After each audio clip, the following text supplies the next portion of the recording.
नमस्कार दोस्तों, बहुत बहुत स्वागत है आप सभी का हमारे यूट्यूब चैनल लीगल पिलर पर।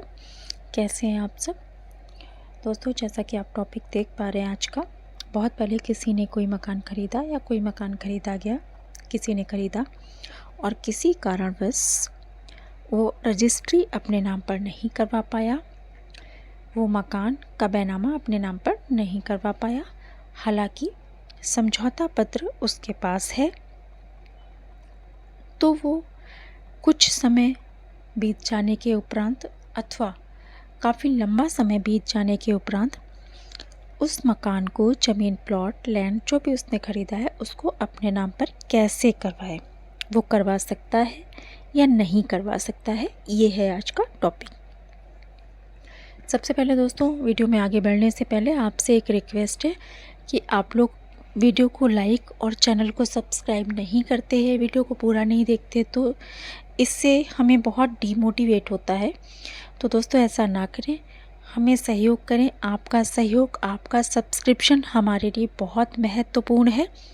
आपकी मदद से हमारा चैनल जल्दी ग्रो कर सकता है, तो प्लीज़ हमें मदद कीजिए, हमारे चैनल को सब्सक्राइब कीजिए, वीडियो को लाइक कीजिए, वीडियो को पूरा देखिए, दूसरों के साथ शेयर कीजिए और नोटिफिकेशन का बेल आइकन ज़रूर प्रेस कर लीजिए ताकि आपको सारे वीडियोस का अपडेट मिलता रहे और आप हमारे वीडियोस देख सकें, हमें सहयोग कर सकें।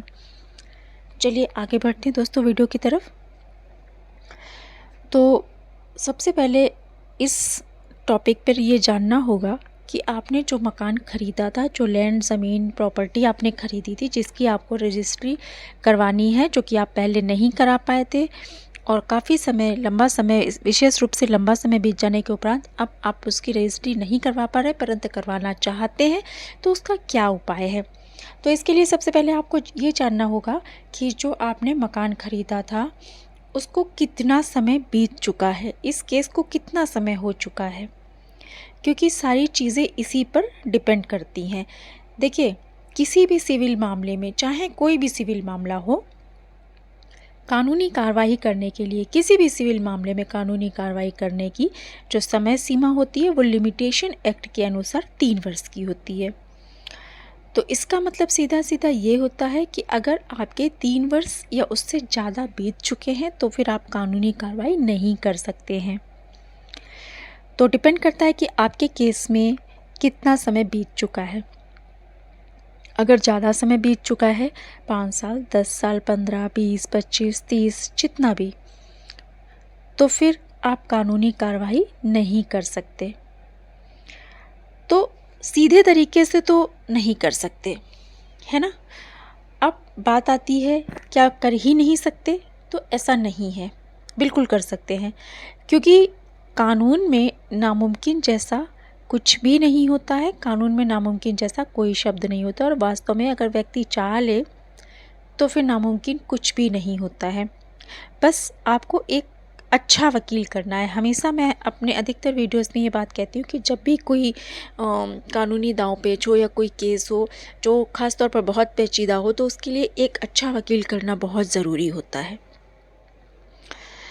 फिर भी अगर आपको कार्रवाई करनी ही है इस मामले में और निश्चित रूप से आप जीत चाहते हैं, तो आपको लिमिटेशन एक्ट की परिभाषा, जो उसमें 3 साल का समय दिया गया है, उसको काटना होगा, उसको परास्त करना होगा, हराना होगा। यानी 3 साल का जो समय है उस चैलेंज को काटना होगा। अब आप कैसे काटेंगे, ये इसी जगह वकील का दिमाग होता है ना? अब लिमिटेशन एक्ट में जो 3 साल की समयावधि दी गई है उसमें कार्रवाई ना करने पर, चूँकि बाद में कार्रवाई करने से रोक देता है, तो आपको यही समझना होगा और यही साबित करना होगा आपके वकील को कि 3 साल की गणना कब से प्रारंभ होती है। देखिए, 3 साल का समय बीत चुका है, तो इसी 3 साल को साबित करना होगा, तभी आप इस केस को जीत भी पाएंगे और केस कर भी पाएंगे कि 3 साल की गणना कब से प्रारंभ होती है। मान लीजिए कि आपने या आपके पिताजी ने, बाबा ने, किसी के ने भी ज़मीन खरीदने का कोई एग्रीमेंट किया था और एग्रीमेंट के हिसाब से आपको 1 साल के अंदर उस ज़मीन को अपने नाम करवाना था और दूसरे पक्ष को, जो विक्रेता था, उसे आपके नाम पर करना था, है ना? परंतु आप किसी कारणवश ऐसा नहीं करवा सके। अब वो किसी कारणवश ऐसा करवाने का क्या तात्पर्य है, तो मान लीजिए आपने कोई मकान जो ज़मीन खरीदी थी, दूसरे पक्ष को आपको देना था। जब आपने मकान खरीदा, मकान का जो क्रय विक्रय का एग्रीमेंट होता है, एग्रीमेंट कर लिया, परंतु बैनामा नहीं किया। और बैनामा ना करने का जो मुख्य कारण था वो ये था कि जब आपने ये मकान खरीदा तो जो विक्रेता था, चूँकि उसने उस मकान पर, उस ज़मीन पर लोन ले रखा था, तो उसने आपको ये बोला, ये एक उदाहरण है दोस्तों, जस्ट एन एग्ज़ाम्पल, आपके केस में अलग हो सकता है, मैं ये सिर्फ एक उदाहरण दे रही हूँ। तो उस समय उस विक्रेता ने आपसे ये कहा कि जो ज़मीन है उस पर उसने लोन ले रखा है, तो जब वो लोन मुक्त हो जाएगा, मकान या ज़मीन जो भी है, तब वो उसका बैनामा आपके नाम पर कर देगा। और जो बैनामा करने का समय था, उसे 1 साल आगे बढ़ा दिया गया। यानी आपने आज एग्रीमेंट किया मकान खरीदने का, और बैनामा करने का जो समय था वो 1 साल बाद का आप दोनों लोगों ने आपसी सहमति से रख लिया। अब ये जो आपसी सहमति हुई, ये मौखिक हुई, और इसे मजबूत करने के लिए सबूत के तौर पर आपने 2 गवाहों के सामने इस चीज़ को एक्सेप्ट किया।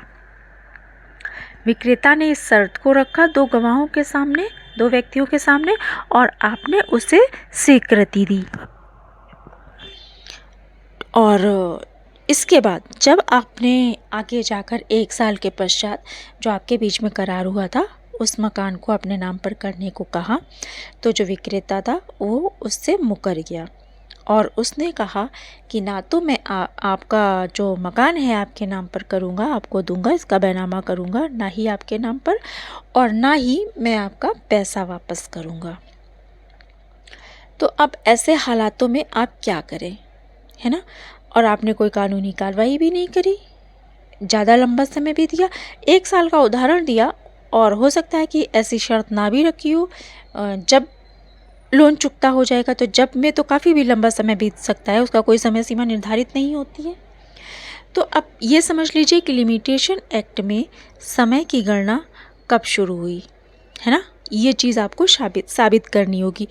तो आपको आपके वकील को ये साबित करना होगा कि जब से वाद का कारण उत्पन्न हुआ, तो लिमिटेशन एक्ट में के अनुसार जो समय दिया गया 3 साल का, समय की गणना तब से शुरू होती है ना। तो आपको ये साबित करना होगा कि आपका जो वाद का कारण जब से शुरू हुआ है, तो वो समय 3 साल के अंदर का ही है, और समय की गणना तब से ही शुरू करनी होगी या शुरू हुई मानी जाएगी। आपको ये बात साबित करनी होगी कोर्ट में, है ना। वाद कारण का मतलब होता है कि ऐसी घटना जिससे के कारण आपको न्यायालय की शरण में जाना पड़ता है, और आपको वाद का कारण ही सिद्ध करना होगा, और उसी हिसाब से 3 साल की समय सीमा सिद्ध करनी होगी, जो लिमिटेशन एक्ट में जिसका उल्लेख किया गया है, जिसके बारे में बताया गया है। तो वाद का कारण जब उत्पन्न हुआ, तब आपने, यानी क्रेता ने, जिसको ज़मीन या मकान अपने नाम पर करवाना है, बैनामा करवाना है, और विक्रेता मुकर गया है, उसके खिलाफ कानूनी कार्रवाई करना चाहते हैं। और आप जब इसको साबित कर लेते, तो निश्चित रूप से आप कानूनी कार्रवाई कर सकते हैं, है ना।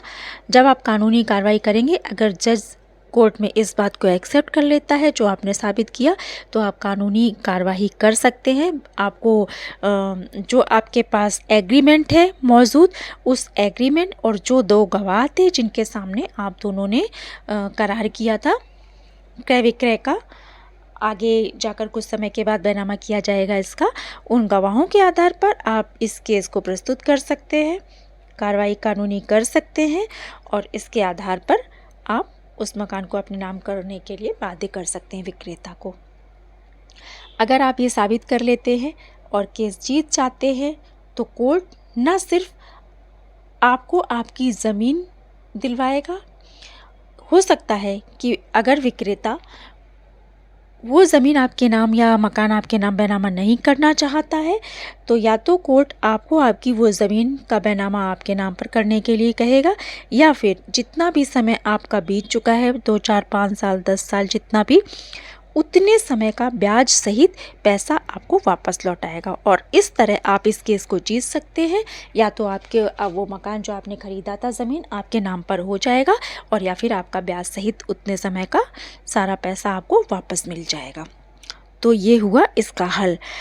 और इसके लिए आपको एक अच्छा वकील करना और अपने वकील को पूरी बात बताना, सारे कागज़ उसको दिखाना, जो भी एग्रीमेंट था ये ज़रूरी होता है। और वकील अगर काबिल हो और इंटरेस्ट ले केस में, तो निश्चित तौर पर कोई भी केस जीता जा सकता है।